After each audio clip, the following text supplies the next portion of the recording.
আজ বানাতে চলে এসেছি বেগুন আলু দিয়ে রূপচাঁদ মাছের পাতলা ঝোল। তো নমস্কার বন্ধুরা, কেমন আছো? আশা করি সবাই ভালো আছো। মাম্পি সঞ্জিত হেসেলে সবাইকে স্বাগত।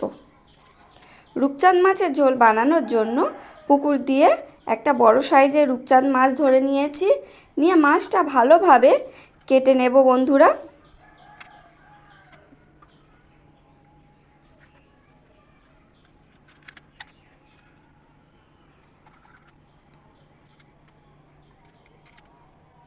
দেখতে পাচ্ছ আমি এদিকে রূপচাঁদ মাছটা ভালোভাবে কেটে নিয়েছি।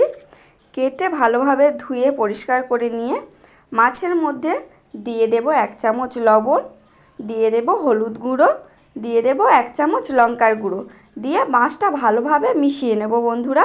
মিশিয়ে নেওয়ার পরে আমি উনানে একটা কড়া বসিয়ে দেব। কড়াটা ভালোভাবে গরম হয়ে গেলে কড়ার মধ্যে দিয়ে দেব তেলও দিয়ে ভালোভাবে গরম করে নেব।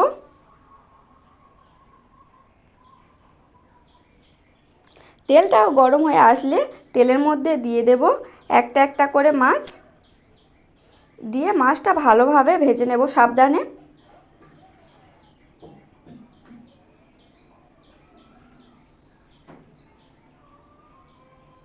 এভাবে সবগুলি মাছ ভেজে ভেজে তুলে নেব।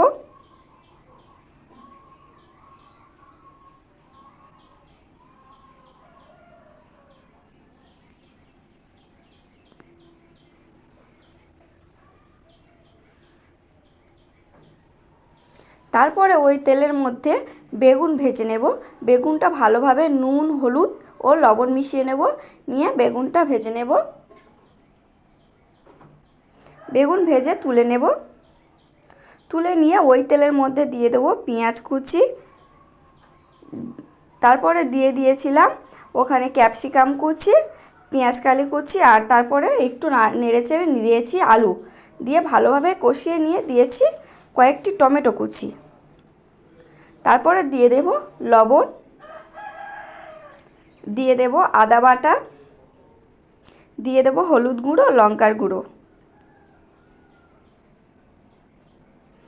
ভালোভাবে কষিয়ে নেব বন্ধুরা।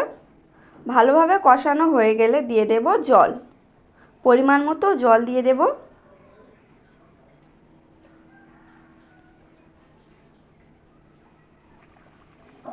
ভালোভাবে ফুটে আসলে ওর মধ্যে দিয়ে দেব ভেজে রাখা মাছগুলো। বন্ধুরা, আমার ভিডিও যদি ভালো লাগে তাহলে অবশ্যই করে শেয়ার করবেন ও সাবস্ক্রাইব করে দেবেন বন্ধুরা। তারপরে দিয়ে দেব ভেজে রাখা বেগুনগুলো, আর দিয়ে দেব ধনিয়া পাতা কুচি, আর জিরে বাটা দিয়ে দেব। জিরে বাটা দিয়ে দিয়েছি। এবারে দিয়ে দেব ধনিয়া পাতা কুচি, দিয়ে ভালোভাবে আরও কিছুক্ষণ ফুটিয়ে নেব। আরও কিছুক্ষণ ফুটিয়ে নিলে কমপ্লিট হয়ে যাবে মাছের তরকারি।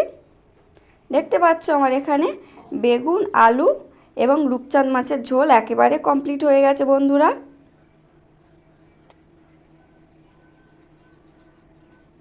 ভিডিওটি দেখার জন্য এবং আমার পাশে থাকার জন্য ধন্যবাদ বন্ধুরা।